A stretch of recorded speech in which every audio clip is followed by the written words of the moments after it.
नमस्कार, मैं आपके साथ अंजना और आप देख रहे हैं ग्लोबल इंडिया टाइम्स न्यूज। आइए सही चीज को सही लोगों तक साझा करें। कांग्रेस पर एफआईआर हो। निशिकांत दुबे ने 1991 में पाक से हुए समझौते पर राहुल गांधी को घेरा। सुप्रिया श्रीनेत ने किया पलटवार। पिछले दिनों कांग्रेस सांसद और विपक्ष के नेता राहुल गांधी ने विदेश मंत्री एस जयशंकर पर आरोप लगाया था कि जयशंकर ने ऑपरेशन सिंदूर के तहत आतंकी ठिकानों पर हमलों के बारे में पाकिस्तान को पहले ही आगाह कर दिया था। राहुल के इन आरोपों पर अब भाजपा सांसद निशिकांत दुबे ने जमकर निशाना साधा है। निशिकांत दुबे ने साल 1991 में कांग्रेस सरकार के दौरान एक समझौते की याद दिलाई, जिसमें किसी भी आक्रमण या सेना के मूवमेंट की जानकारी एक दूसरे से शेयर करना जरूरी बताया गया था। राहुल गांधी पर हमला बोलते हुए निशिकांत दुबे ने एक्स पर पोस्ट कर लिखा, राहुल गांधी, ये आपकी बनाई हुई सरकार के समय का समझौता है। 1991 में आपकी पार्टी समर्थित सरकार ने यह समझौता किया था कि किसी भी आक्रमण या सेना के मूवमेंट की जानकारी का आदान प्रदान भारत पाक एक दूसरे से करेगा।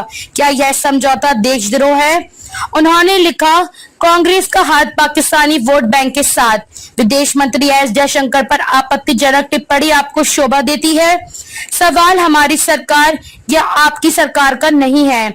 सवाल ये है कि 1947 से पाकिस्तान को आतंकवादी राष्ट्र मानते हैं। अपने पोस्ट में भाजपा सांसद ने लिखा, 78 सालों से कश्मीर के मुद्दों पर हमारी उनके साथ लड़ाई चल रही है। हमारे कश्मीर के हिस्से को पाकिस्तान अपने कब्जे में रखा है। उसके बावजूद आप छूट देते रहे, चाहे 1950 का नेहरू लियाकत समझौता हो, 1960 का सिंधु जल समझौता या फिर 1975 का शिमला समझौता। भाजपा सांसद निशिकांत दुबे ने कहा कि हम सांसद में भी रक्षक की रणनीति पर चर्चा नहीं करते। उन्होंने कांग्रेस को साल 1991 और 1994 के समझौते की याद दिलाई और निशाना साधा है।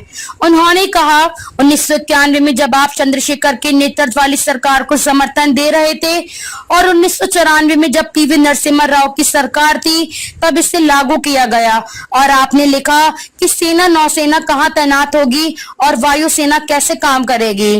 भाजपा सांसद ने कहा, क्या यह देशद्रोह नहीं है? कांग्रेस ने क्या वोट बैंक की राजनीति के लिए धोखा नहीं किया? मुझे लगता है कि भारत सरकार को इसके खिलाफ देशद्रोह का मुकदमा चलाना चाहिए। देश के बाहर के तत्वों से लड़ाई जारी है, लेकिन अब देश के भीतर के तत्वों पर भी कार्रवाई करने का समय आ गया है। कांग्रेस नेता सुप्रिया श्रीनेत ने निशिकांत दुबे के आरोप पर पलटवार किया है। उन्होंने कहा कि निशिकांत दुबे बार बार अपनी मूर्खता का परिचय देते हैं। उन्होंने कहा, पूर्व सीएम राजीव गांधी ने 6 मार्च 1991 को चंद्रशेखर सरकार से समर्थन वापस ले लिया और यह समझौता संभवतः अप्रैल 1991 में हुआ था। सुप्रिया श्रीनेत ने कहा, यह समझौता शांति काल के लिए है और यह सुनिश्चित करने के बारे में है कि शांति काल में दोनों देशों की सेनाओं के बीच कोई गलतफहमी ना हो। तो सबसे पहले भाजपा और निशिकांत दुबे यह स्वीकार कर रहे हैं कि विदेश मंत्री जयशंकर ने सूचना दी और राहुल गांधी जो कह रहे थे वह सच था।